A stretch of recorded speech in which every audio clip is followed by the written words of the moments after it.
पानी समस्या को नहीं गरा बाल्टी धरी राजरास्ता अवरोध कले शताधिक महिला।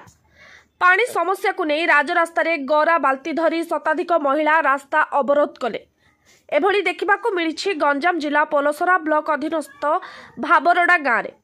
तेबे आज को 7 वर्ष धरी एभली समस्या होथिबा ग्रामर महिला एवं पुरुष माने अभियोग करिसेंती। सरकारक राजकोषरु लक्ष लक्ष टंका व्यय करी स्टैंड पोस्ट मान करा जायछि। एभली कि पानी टाकी मध्य निर्माण करा जायछि, हेले गाँव रे पानी पाई जोगाड़ करा जाउनी।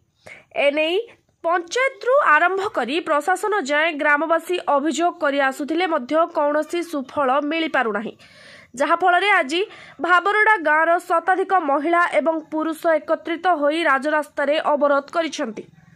जेउ पर्यंत किछि समाधान न होइछि सेते दिन पर्यंत रास्ता अवरोध रहिबो बोली कड़ा चेतावनी दैछंती महिला माने।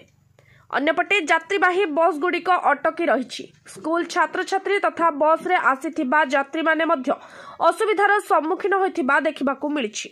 ब्लॉक भी पंचायत बंद कर आमर पिले परिवार भी भाषी आमे भी राज्य सरकार कहउछ कि मद बिकिले राजस्व राज्य सरकार जदी मद बिकिले हमर परिवार संपत्ति हमर परिवार सारा रात काम आमे तो बंद रहउ से कथा के बुझुची अच्छा आपण मद बकन बंद करे पे आछन हां मद बंद करी नदी बाजे न करे आमे देखो कहिला हारी भाई हम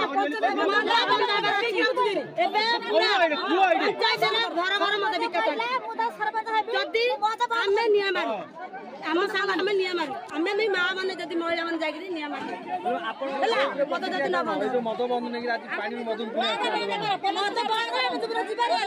मद बंद करी मद बंद सरकार कहउछ कि मद बिकले अधिक राजस्व आसुची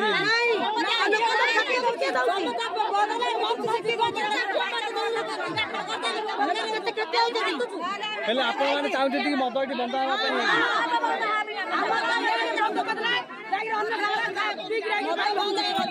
एतिपे कौन प्रशासन आपण लिखित अभियोग करथिले सरपंच का हम सामने ठेगिरे हमर कोन समस्या आप पूरा आपण जिला